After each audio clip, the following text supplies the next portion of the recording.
another topic, which is what we call the about random variables. So we will introduce first what is a random variable.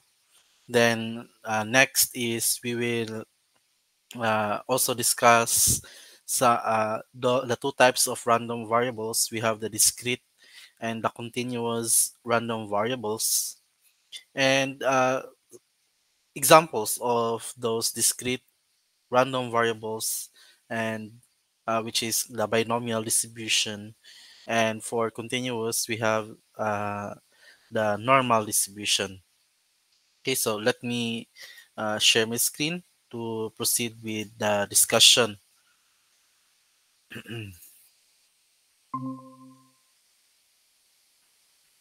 Okay, so you can now see my screen, and let's start. So a random variable is a variable whose values occur by chance. No? So in mathematical sense, yung random variable actually is just say for instance yung x natin, no, ay okay. Let me have my editing pencil. Okay. So say for instance, meron tayong x. Ha? Hindi siya x. Okay, ito.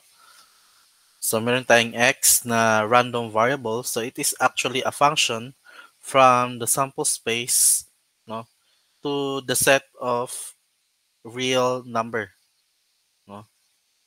So in short, para siyang yung letter F na function natin, no, sa mathematics na usually nakikita natin.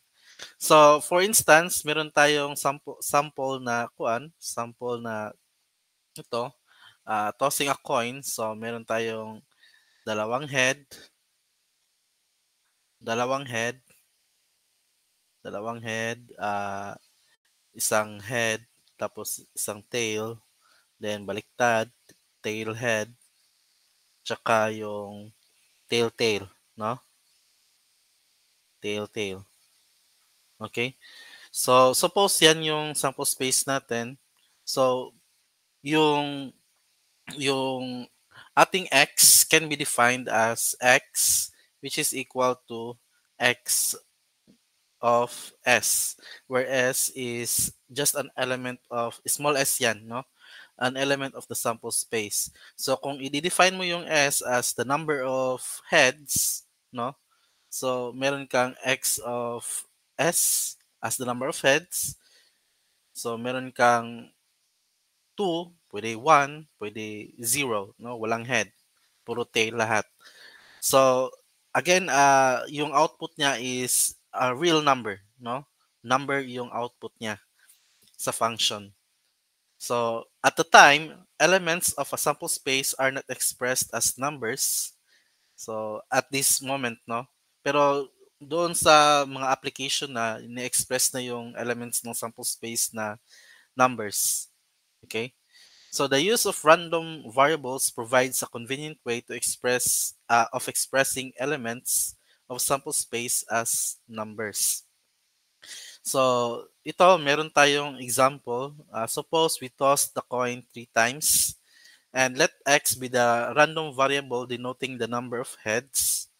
So yung tossing a coin 3 times, may ganito na mga possible outcomes, no? Pwede tatlong head, pwede yung 3 toss is tail, pwede dalawa doon is head, yung isa is tail, or pwede dalawa doon is tail, yung isa is head. Okay? So, since yung x natin is the number of heads, so sa sample point na ito, yung x natin na value will be 3, no? Kasi binibilang lang natin yung number of heads. So, dito, alam naman natin, dalawa yung head, so 2 yung x. At saka dito, puro tail, so since yung x natin is number of heads, so that means 0 yung number of heads, no? Kasi puro tail yung outcome niya. And the random variable of interest x is used to represent the number of heads that come up in 3 tosses of a coin. So yung makikita natin no dito sa table na yung mga possible values ng x natin, yung number of heads is pwede siya 0, 1, 2, or 3. 3 is the maximum value. Another example is a pair of dice is rolled. So mayroon kang dalawang dice, you toss those two dice, and let y be the random variable denoting the absolute difference. So yung first die at saka yung second die ito-toss mo. Tapos kung ano yung outcome doon, you take the difference then the absolute value, no? So yun yung absolute difference. So it means always positive yung answer natin. Okay? So the table below shows the possible values of a random variable y and the corresponding outcomes for that particular value of y. So, nandito yung mga values ng y natin. Ah, ano? So, meron tayo dito, yung 0 yung yung difference, pag 0 yung difference, it means na yung first die at saka yung second die is magkaparehas, no? Yung outcome nila. Kasi pag subtract mo, parehas lang naman sila. So that means yung difference nila is 0. So meron kang 1, 1, 2, 2, 3 yung first die, 3 yung second die, 4, 4, 5, 5, and 6, 6. For an outcome having a difference of 1, absolute difference, no? So, pwede siya 1, 2. Pwede rin yung kabaliktaran, 2, 1. So, hindi magmamatter yan kasi naka-absolute value. So, walang negative na answer sa pag-subtract natin. So, 2, 3, 3, 2, 3, 4, 4, 3, 4, 5, 5, 4, and 5, 6, 6, 5. Okay? So, ito yung mga corresponding outcomes niya. No? And ito naman yung random variable y natin, yung possible values sa range rather sa ating function na y. Okay? So random variables are generally classified according to the value that they assume.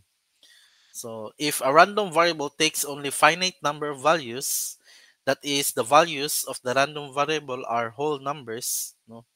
Whole numbers tapos may hangganan kasi finite lang, then it is called discrete random variable. Okay? Actually, sa ibang book, tinatawag din siya na hindi lang finite, no? Pwede hindi siya kung ano, pwede infinite pero countable, no? Countable.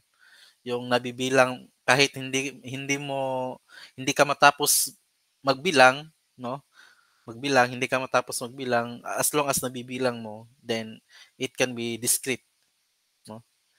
So when a variable can take only any values on a continuous scale, that is the values whose decimal values are meaningful, then it is called the continuous random variable. Say for instance, yung height, no? Height can be a random variable. Continuous random variable rather. So say for instance, here we have examples of discrete random variable. The number of hearts drawn from a deck of cards.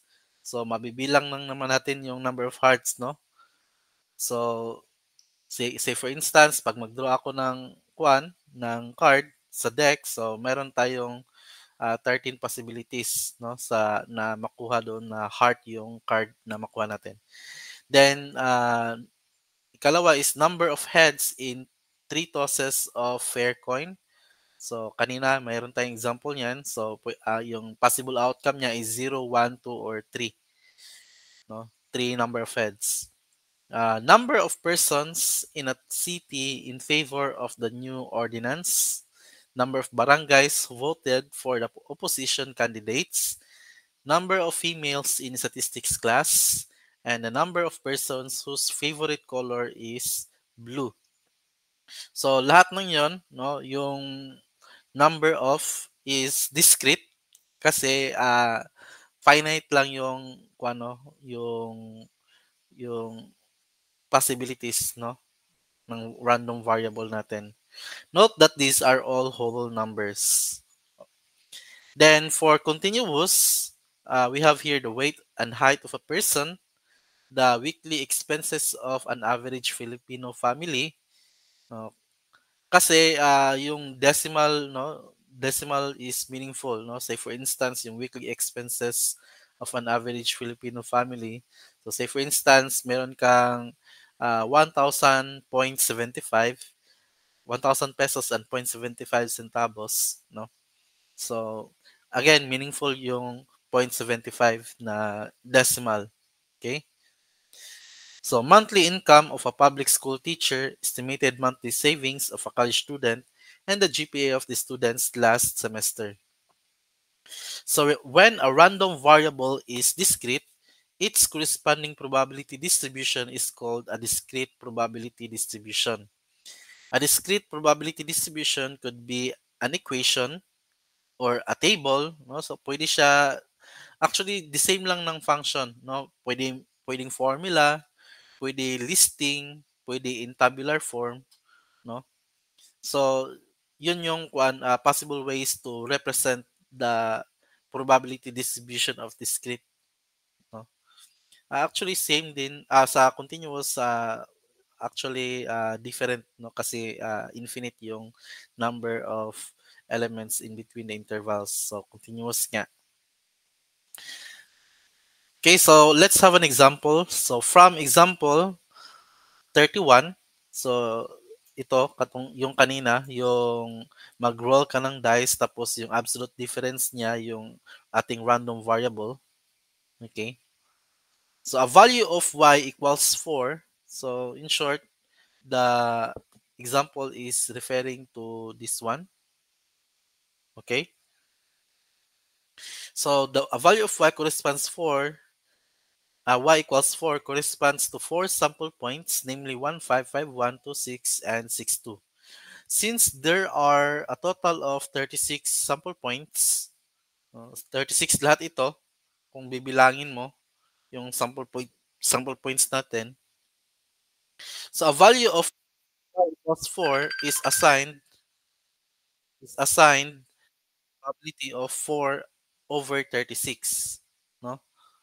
So because y equals 4 represents only one possible outcome of the random variable y, listing all possible values with their corresponding probabilities gives us the discrete probability distribution in tabular form.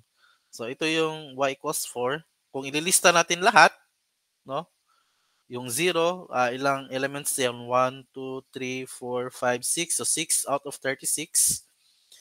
So, hindi lang natin ginawang simplest form para makita nyo ano yung mga properties ng discrete probability distribution. And note that each corresponding probability is found by dividing the number of sample points for each value of y by the total number of sample points, which is 36. In short, yung ginagamit natin dito is yung frequency probability, no? So we can also write the discrete probability distribution using a function, no? So if y is equal to 0, then meron kang 6 out of 36. If y equals 1, so ang tawag dito na function is ito yung piecewise function rather, no? So piecewise function. Sa iba tinatawag itong step function. Okay? So next, so we can simplify this by writing a single probability expression for all values that share the same probability, such as y equals 0 and y equals 3. So again, dito yung y equals 0 at saka yung y equals 3, the same lang man yung value nila, 6 over 36, no, yung probability of obtaining the difference equal to 3. So that is 6 out of 36. So pwede mo siyang i-combine na lang, no? So instead of separating them. So ganito. So y equals 0 or y equals 3. Of course, uh, you have to also consider that if the value of y is not on the domain, no, ito, so not in the domain, so wala dito, so that means yung probability is 0, no? So, yung difference na makakuha ka ng 100 na difference, so ang chance niyan na makuha mo yung 100 na difference in rolling 2 dice is actually zero. Kasi yung maximum lang na difference actually is 5, no? 5 yung maximum na difference. Another is we have from the example 30, the random variable of interest x is the number of heads when a coin is tossed thrice. No? So you toss the coin thrice, and we have x as the number of heads, not our discrete random variable. And therefore, the discrete probability distribution of x can be written in tabular form just like this. No? So kung 0 yung number of heads, so isa lang, no? Isa lang out of 8 lahat, no? So 1 out of 8. Yung 1, no? Yung 1 is meron tayong tatlo, no? So that is 3 out of 8. Yung 2, tatlo rin, so meron tayong 3 out of 8. At saka is 1, so meron tayong 1 out of 8. Okay?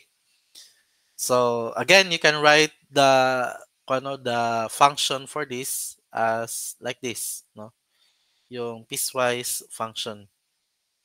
And notice that if we sum the probabilities above, the total equals 1. And this is one of the most important property of probability distribution. No? So pag nagde-define ka na discrete or continuous probability distribution, make sure that the sum of all the probability ito lahat that should be equal to 1.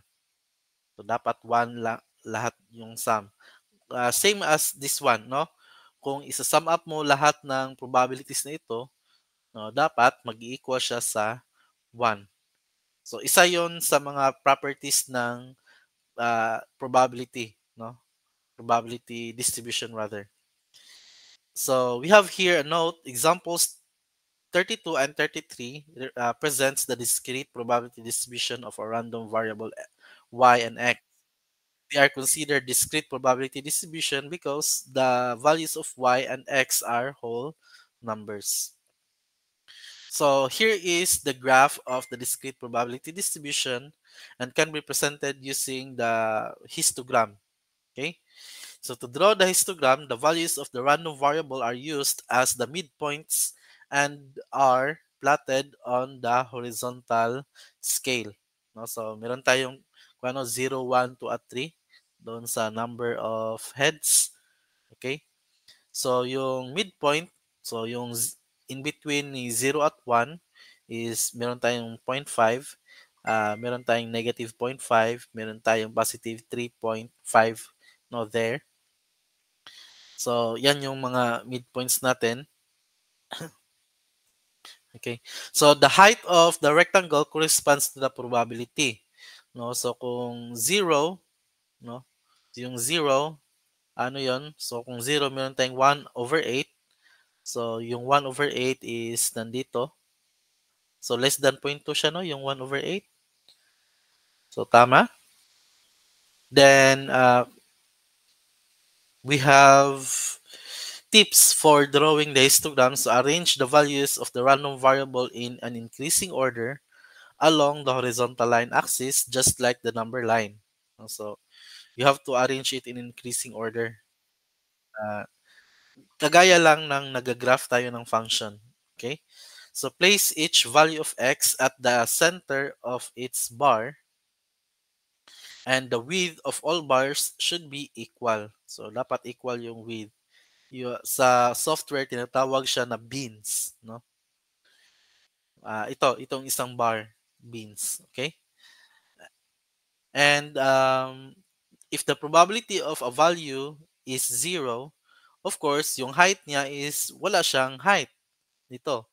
So kung probability is 0, so nandito lang siya sa baba, no? That means wala kang maiguguhit na rectangle. So but the value of x should still appear on the number line, no? Kahit 0 'yon, still mag-appear dapat yung value ng x natin yung doon sa domain, no? Na otherwise yung tawag ito itong otherwise na ito. Okay? So yung zero na height sa ating probability distribution. So use equal scaling on both the horizontal and the vertical axis as in any properly scaled graph, and label the axis clearly. So for horizontal, we have the random variable. So in this case, we have x, random variable x, and the vertical axis is the p of x, the probability. No? So when a random variable is continuous, it takes any of the infinite number of values in an interval, and thus there is no meaningful interpretation for assigning a positive probability for a specific value. So say for instance, if the random variable of interest is x, no, tawagin natin x, say for instance, yung x is the height of the second year college students of Caraga State University, then X can possibly take on values on the interval 55 to 75 inches. No? So, yun yung mga possible values. So, pwede rin mas mababa pa, no? So, depende sa na-collect na sample natin. So, unlike the discrete case, the graph of continuous probability distribution is not represented by a histogram. So, hindi siya represented by histogram kasi yung discrete, histogram lang kasi na kagaya nga ng sinabi ko kanina is nabibilang mo lang yung number of random variables, no possibilities. Ito, you cannot count, no, it's uncountable. So the graph of a continuous probability distribution is a bell-shaped smooth curve as shown in the next slide. So ganito 'yon. Actually hindi naman lahat ganito yung example lang ito, no. So ito yung example ng graph ng probability continuous. Pag discrete, yun yung histogram. Pag continuous, it should be a curve, no? A curve. So, curve. So, ito para siyang normal distribution, no? So, hopefully meron kayong alam doon about normal distribution or na-introduce na sa inyo yung normal distribution sa senior high school pa kayo. Okay? And again, hindi lang ito yung pwedeng maging graph. So, meron din tayong hindi bell shape, yung skewed to the right, or maybe yung skewed to the left, or yung mahaba talaga na skewed to the right. So, para siyang, tawag dyan is leptocortic, no? It talks about skewness and kurtosis. And to find the probability that a random variable x is contained in the interval from 0 to b, from a to b rather, we determine the area of the shaded portion. So below is the curve, and above is the x-axis, and between the lines erected at an a and b. So the total area of the curve, of course, should be equal to 1. So just like the uh, probability function discrete probability function, dapat 1 din yung sum ng kanyang probabilities. Okay, so yun yung isum. Ito, area na ito, yung mag-equal dapat sa 1, no? So lahat ng kabuo na yan, dapat yung area na yan, yung buo, no, na natatabunan ng should be equal to 1. Okay, so the values or the range of the function are non-negative. So that is one of the property of probability distribution. No? So we know probability from its basic concepts that the value should be in between 0 to 1. So it's non-negative. So for discrete, kung i-add mo lahat ng possible values ng ating discrete probability distribution, it should be equal to 1. And just like discrete, ganun din si continuous. Yung sum ng area ng curve is equal to 1. So yung area ng curve, actually, yun yung probability, no? Probability natin. So let's have an example of a discrete, no, one of the common example of discrete probability distribution. We have the binomial distribution. So the binomial distribution is an example of discrete probability distribution at and it involves repeated trials, o repeated dapat no na trials, where an experimenter is interested whether a particular trial resulted in an outcome that he or she desired. So for every trial, there can only be two possible outcomes, no? Kaya nga tinawag na binomial. Kasi yung possible outcomes ng trial mo dapat dalawa lang, no? So the outcome of the interest is mostly referred to as the success, and the outcome of failure, otherwise, no? Kung hindi siya success, then failure siya, no? So again, yung outcome of the interest, ang tawag doon is the success. So, for example, we have toss in a coin, no? So, yung experiment na yan, meron siyang dalawang possible outcomes, head or tail. When you answer true or false na mga items, so dalawa din lang yung possible outcomes, no? Wala namang trolls, no? So, true or false lang. So, next is the medical treatment. So, effective ba or ineffective yung gamot, yung treatment? And answer to multiple choice question. So one option is correct and one option and the other options are incorrect, no? So right or wrong lang. So pwede po sa rolling a die, no? Though alam natin yung outcome niya is yung is 6 yung possible outcome niya, pero kung yung interest mo is getting an odd or getting an even number, so meron na tayong dalawang possible outcomes, di ba? So depende lang, no? Depende lang kung ano yung interest mo. Dapat yung interest mo is may dalawang possible outcomes, no? So the example trials in the previous slides are called binomial trials. So yung mga examples dito na sinabi ko. And the whole process is called the binomial experiment. So when you do that experiment, then you can have the binomial experiment. So a binomial experiment possesses the following characteristics. So number one, the experiment consists of n repeated trials, and each trial results in one of the two mutually exclusive outcomes. So dapat yung mga events natin sa outcomes is dapat walang intersection, walang common elements. Say for instance, pass or fail, uh, true or false, odd or even. So wala namang odd at the same time even. Pero kung yung i-define natin yung ano yun, so composite or prime, so hindi pwede kasi may prime, sorry, pwede pala, no?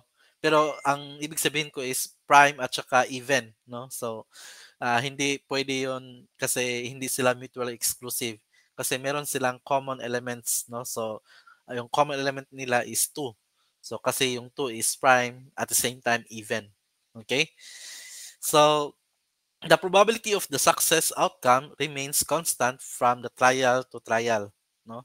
So, say for instance, in tossing a coin, yung probability of getting ahead, no, is 1/2.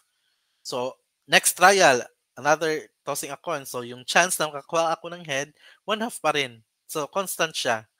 And the repeated trials are independent, meaning in tossing a coin, no? So, yung second na toss ko ng coin is hindi affected ang result doon sa result ng first toss ng coin natin, no? So hindi siya pwede na makaapekto. So yun yung ibig sabihin ng independent.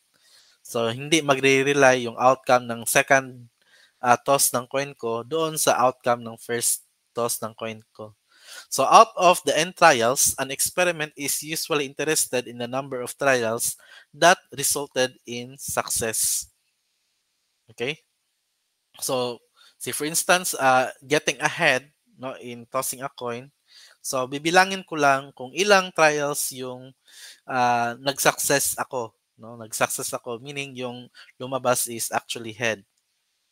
So, ito yung probability distribution function or tinatawag nila. Actually, yung probability distribution function, actually it's a term for continuous.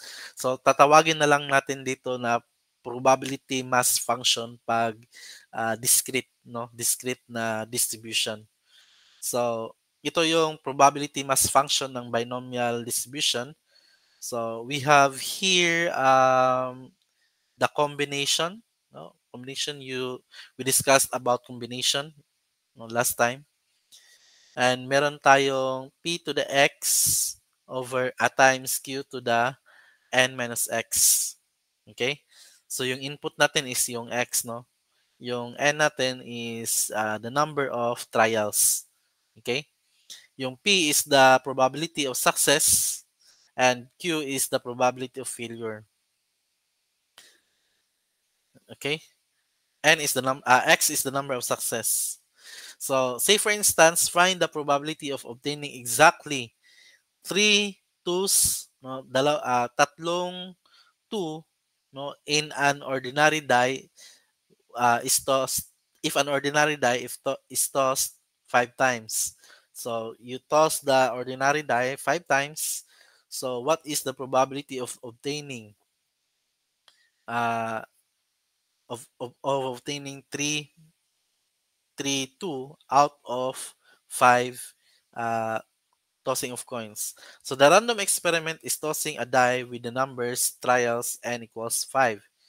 And the success outcome is defined as getting a 2 in tossing a die. And since this is the focus of the problem, thus the failure outcome refers to any result that is not equal to 2. So, yun yung yung failure. So, dalawa lang yung outcome, no? Yung makakuha ka ng 2 or hindi ka makakuha ng 2. So, in short, yung hindi ka makakuha ng 2, pwede ka makakuha ng 1, 3, 4, or 5, or 6, no? So, again, dalawa lang yung outcome. So, it follows that the probability of success or the probability of getting a 2 is equal to 1 out of 6, no? Kasi isa lang man yung 2 doon sa die. So 1 out of 6. And since there is only 1, 2 among the 6 possible outcome when tossing a die. So it follows that the probability of failure is usually 1 minus the probability of success. No? Yung formula ng Q. So ano yung probability of success natin? That is 1 over 6. So 1 minus 1 over 6. So meron kang 5 over 6 as your Q. No? So, we have 6 over 6 minus 1 over 6. So, meron kang 5 over 6. Okay? So, or pwede rin, no, bilangin mo. No? Alam mo naman to na ito yung mga numbers na hindi ito. Okay? So, pwede bilangin mo. So, 5 lahat yan out of 6. So, meron kang 5 over 6. Or you can use the formula 1 minus p para ma-generalize mo lahat. No, so sa what if kung ibang experiment naman na hindi kaya i-list yung number of failures, so that means you have to obtain the complement, no, of the number, complement with respect to 1. So the number of success or the number of times the outcome 2 appears is x equals 3 out of the 5 trials. So yung x natin is 3, no, exactly 3, 2. So, in this case, we have, isa-substitute lang natin doon sa formula, no? So, yung formula natin is NCX, sorry, NCX times the probability of success raised to the power of x times the probability of failure raised to the power of 1, sorry, 1.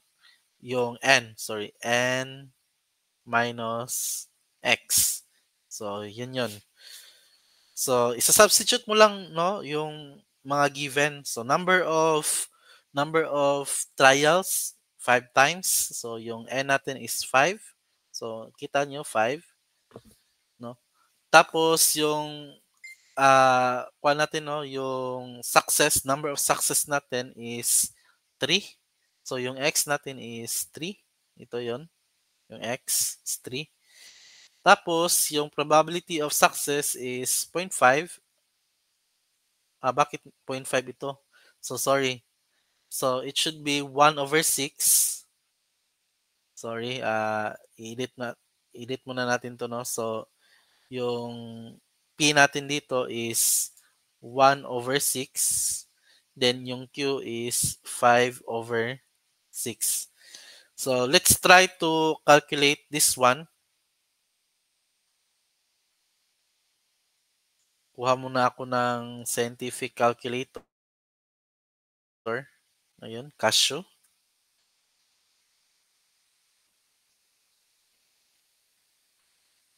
Nandoon sa compressed Casio. Casio ba yun? Andito.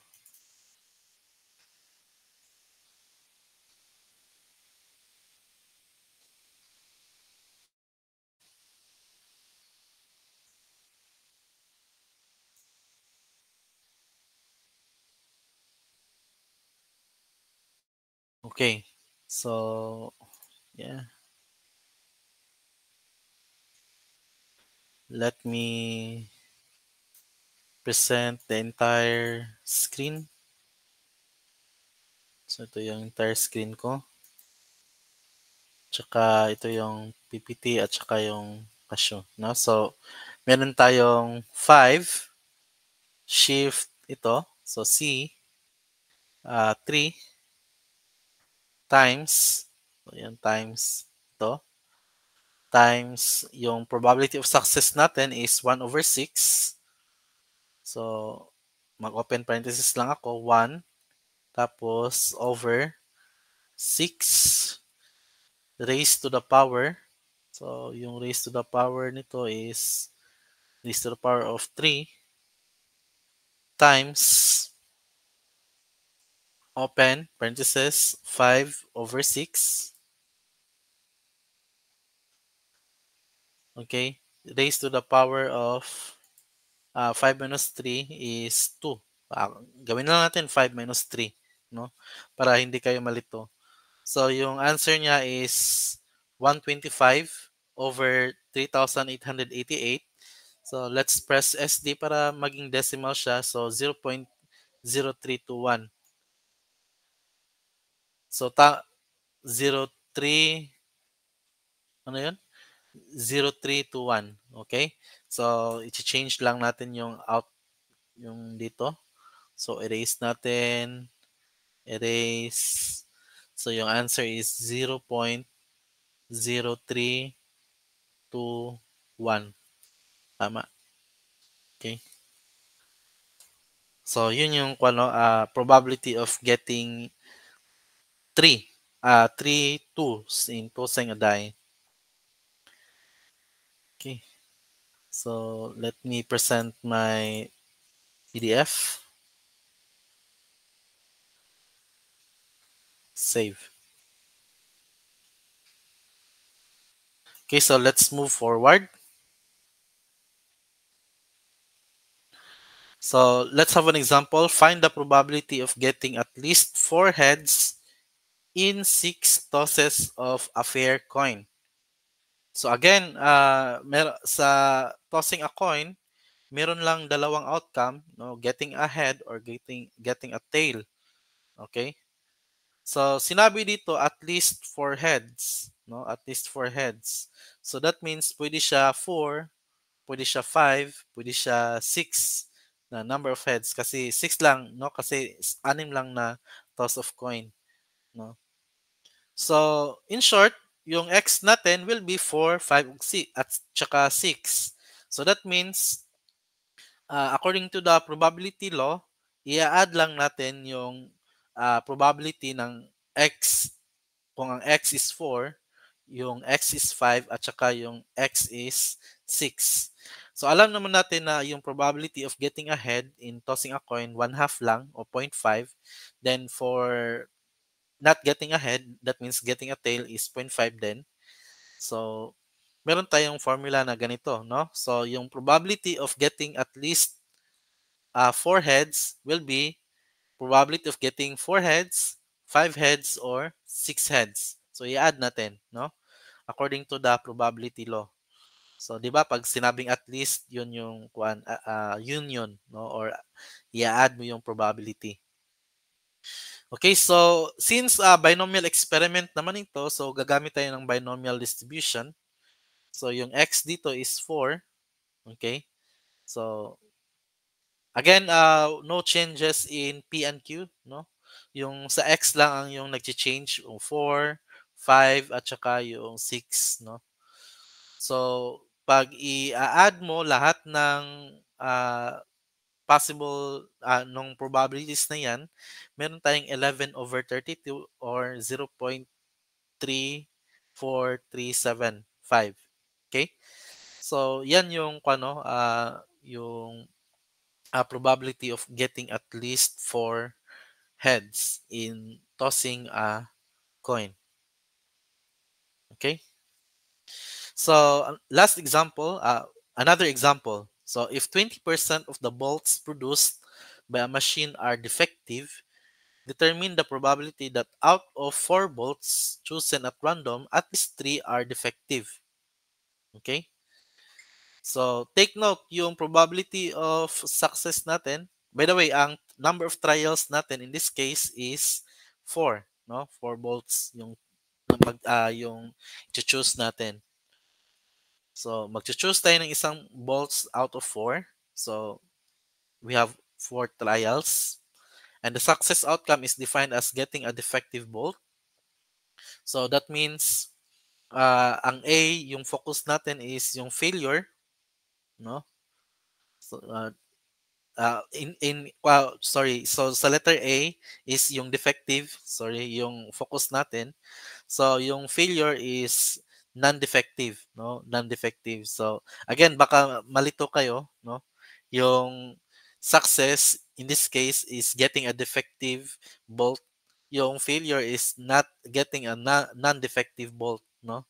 So parang may clashing of uh, negative words doon. Okay? So double negation rather. Hindi naman. Okay?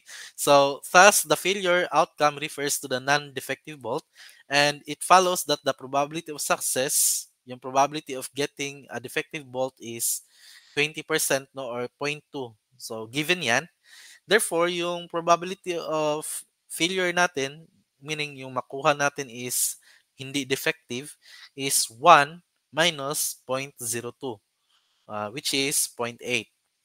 So yung chance na makakuha tayo ng non-defective is 80%, no?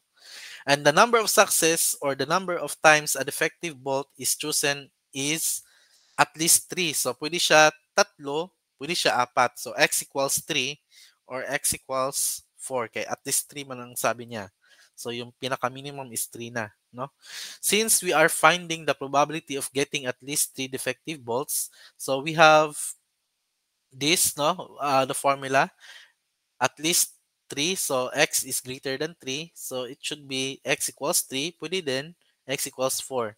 So kung nagtatanong kayo, bakit walang x equals 5? Kasi 4 volts lang yung ira-random choose natin. Okay? So, isa-substitute mo yan sa binomial distribution. So, meron tayong dito, x equals 3. Yung probability of success is 0.2 and the failure is 0.8. Then ito yung x equals 4. So, pag i-compute mo yan sa calculator, you can have an approximation of the probability of getting at least 3 defective bolts. So, we have 0.0272. So, mas mababa siya, no? So, for letter B, yung problem natin is at most 2 is non-defective. So parang lang siya, no? Parang ganito lang, no? X equals 0, x equals 1 or x equals 2. Okay? So at most 2 is non-defective. So yung ating yung probability of success natin is yung non-defective na in this case, no? So that means yung P natin is 0.8. So ito 'yon. Then yung probability of failure natin, which is getting a defective na one bolt, which is given na 20% ito. So bumaliktad na siya. So iko-compute mo lang 'yan, yung tatlong formula na 'yan tapos i-a-add mo. So meron kang makukuhang probability na 0.1808.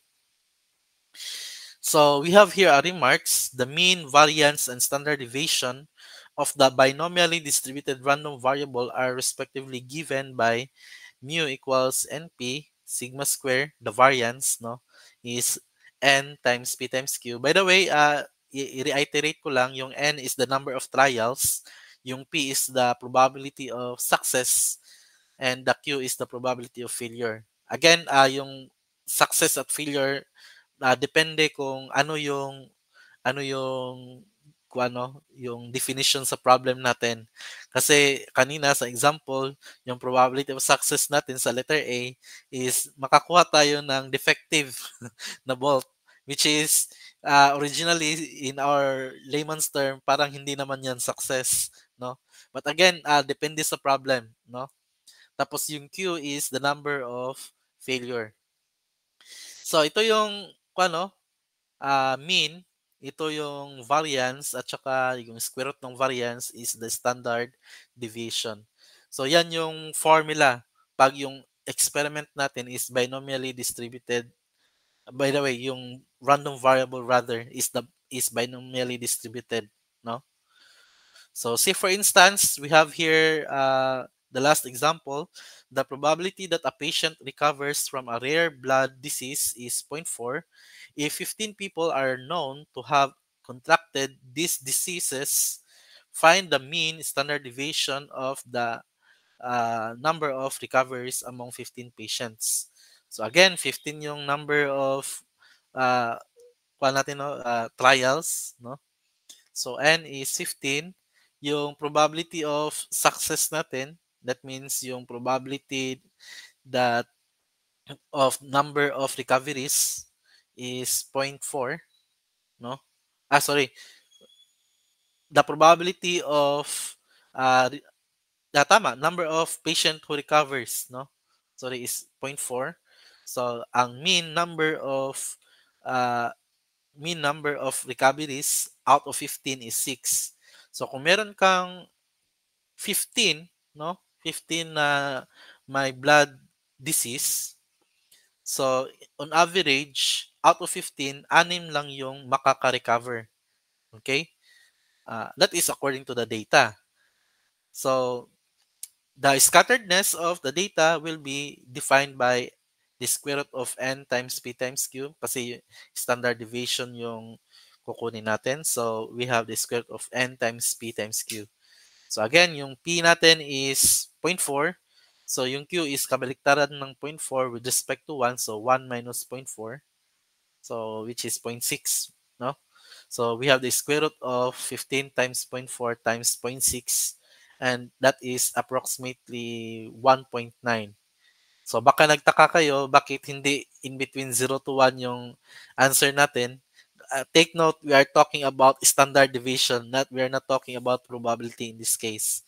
We're just applying the concept of probability. Ito, yung probability of success at saka yung failure. Of course, assuming that your random variable is a binomial distribution, no? Binomial follows binomial distribution rather.